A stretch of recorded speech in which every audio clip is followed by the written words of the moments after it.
Masjid Al-Aqsa atau yang dikenal sebagai Masjid Menara Kudus masih berdiri kokoh di tengah kota Kudus, Jawa Tengah. Keunikannya terletak pada arsitektur menara setinggi 18 meter yang menyerupai candi serta gapura dengan corak Hindu dan Buddha. Masjid ini tak hanya menjadi pusat ibadah, tapi juga simbol toleransi dan akulturasi budaya.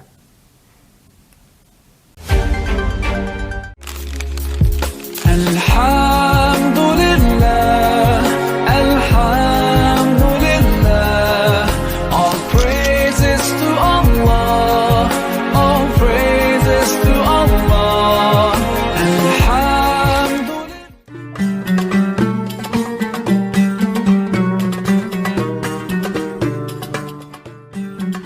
Inilah Masjid Al-Aqsa atau Masjid Menara Kudus yang berdiri kokoh di pusat kota Kudus. Bangunan ini memiliki ciri khas pada menaranya, setinggi 18 meter, menyerupai candi dengan arsitektur Hindu Jawa. Uniknya lagi, di area masjid juga terdapat tempat wudhu berbentuk persegi panjang, dengan 8 pancuran yang dihiasi arca, menggambarkan budaya Buddha. Sementara itu, gapura menuju masjid juga bercorak Hindu, menyerupai pintu gerbang vihara atau pura. Masjid yang dibangun Sunan Kudus ini merupakan saksi bisu perjalanan dakwah Islam di tanah Jawa, dengan tetap menjunjung nilai toleransi dan menghargai kebudayaan setempat. Kalau kita berbicara tentang masalah sejarah masjid, ya, memang masjid ini yang didirikan oleh Sunan Kudus yang bernama Masjid Al-Aqsa, ya, Masjid Al-Aqsa Menara Kudus ini memang dari dahulu sudah menjadi pusat penyebaran agama Islam yang dilakukan oleh Sunan Kudus, dan itu sampai sekarang masih kita lanjutkan, yakni untuk sebagai meneruskan jejak perjuangan dari Sunan Kudus dalam hal berdakwah. Nah, apa yang dahulu sudah dilakukan oleh Sunan Kudus seperti menjaga toleransi, menjaga tentang kebudayaan dan juga tentang berdakwah, sampai sekarang kita masih meneruskan. Bicara tentang bangunan masjid, ya, secara umum memang masjid yang dibangun oleh Sunan Kudus itu dulu sangat kecil, yakni batasnya dari mihrab pengimaman sampai ke gapura yang ada di dalam ruangan masjid. Nah, mengenai perluasan dari bangunan masjid ini dikatakan adalah masjid yang dibangun oleh Sunan Kudus sudah tidak bisa menampung jumlah jamaah yang ada, sehingga masjid yang asli yang didirikan oleh Sunan Kudus harus diperluas. Perluasan itu terjadi seingat kita itu ada 3 kali, ya. Jadi dari perluasan pertama itu tahun 1918 hingga sampai 1919. Terus yang kedua itu sekitar 1927, dan yang ketiga adalah perluasan hingga sampai dengan bentuk masjid atau luas masjid yang sampai sekarang ini, jadi tahun 1933. Masalah corak ataupun motif ataupun model bentuknya itu memang adalah sebagai salah satu strategi dari Sunan Kudus dalam menyebarkan agama Islam. Jadi dahulu Sunan Kudus menyebarkan agama Islam, dan ini beliau lebih banyak melakukan pendekatan-pendekatan budaya.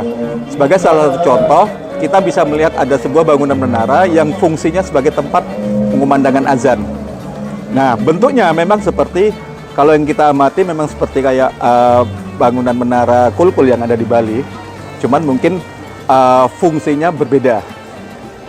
Atau mungkin bisa kita lihat beberapa candi peninggalan dari masyarakat yang beragama Hindu pada masa tersebut, seperti kayak yang ada di daerah Jawa Timur, kayak Candi Brahu ataupun Candi Jago itu, ya, bentuknya mirip, cuman mungkin dalam fungsi dari bangunannya yang berbeda. Kalau candi yang di tempat yang didirikan oleh masyarakat Hindu itu lebih banyak sebagai tempat pemujaan atau tempat peribadatan, tetapi kalau bangunan menara ini fungsinya lebih ke tempat untuk mengumandangkan azan. Berdasarkan prasasti yang ada, Masjid Al-Aqsa didirikan oleh Sunan Kudus pada 956 Hijriah atau tepatnya 23 Agustus 1549 Masehi. Meski telah mengalami 3 kali perluasan, masjid ini tetap mempertahankan keaslian arsitekturnya. Tak hanya menjadi tempat ibadah, area sekitar Masjid Menara Kudus juga dikenal sebagai pusat pendidikan agama Islam, dengan banyaknya sekolah agama dan pondok pesantren yang berdiri. Ahmad Syafiq Al-Maududi, santri asal Sulawesi Selatan, mengaku sering menghabiskan waktunya di Masjid Menara Kudus untuk menghafal Al-Quran dan berdoa. Baginya, ketenangan di masjid ini membawa kedamaian yang tak bisa diungkapkan dengan kata-kata.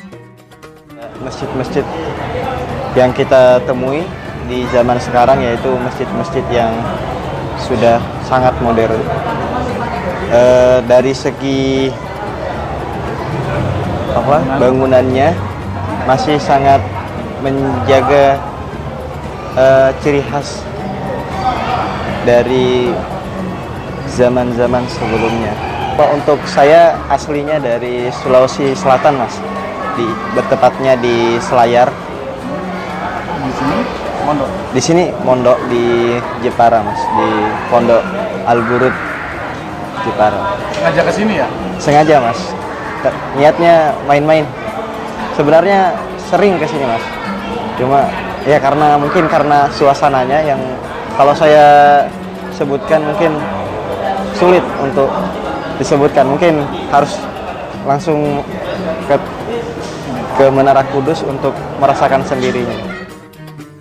Hingga kini Masjid Menara Kudus tak pernah sepi oleh wisatawan religi, baik dari dalam maupun luar negeri. Masjid ini tak sekedar simbol sejarah dakwah Sunan Kudus, tetapi juga menjadi pengingat akan semangat toleransi dan akulturasi budaya yang terjaga hingga hari ini.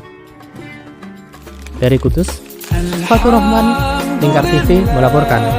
Alhamdulillah, all praises to Allah, all praises to Allah. Alhamdulillah. Baik pemirsa, kami telah terhubung dengan reporter kami di lapangan, Fatur Rahman, yang akan menjelaskan secara langsung terkait peninggalan bersejarah umat Islam di Kudus tersebut. Baik Rizky dan juga pemirsa, ya saya sekarang berada di Masjid Al-Aqsa Menara Kudus, sebuah masjid bersejarah yang berdiri sejak 1549 Masehi yang didirikan oleh Sunan Kudus. Keunikan masjid ini terlihat jelas dari menaranya yang setingginya 18 meter yang menyerupai candi, serta gapura yang bercorak Hindu dan tempat wudhu bergaya Buddha, mencerminkan akulturasi budaya sebagai bentuk toleransi. Desain ini merupakan cara Sunan Kudus berdakwah agar Islam bisa diterima oleh masyarakat saat itu, tanpa menghilangkan tradisi yang sudah ada. Hingga hari ini, Masjid Menara Kudus tak pernah sepi dari berziarah dan wisata religi, baik dari dalam maupun luar negeri. Keunikan arsitektur dari sejarah panjangnya menjadikan masjid ini sebagai simbol kuatnya harmoni antar umat beragama di masa lalu. Masjid Al-Aqsa Menara Kudus bukan hanya simbol penyebaran Islam di Jawa, tetapi juga lambang kuatnya nilai toleransi antar umat beragama. Terima kasih. Kembali Rizky ke studio. Baik, terima kasih rekan Fatur atas laporannya. Selamat bertugas kembali.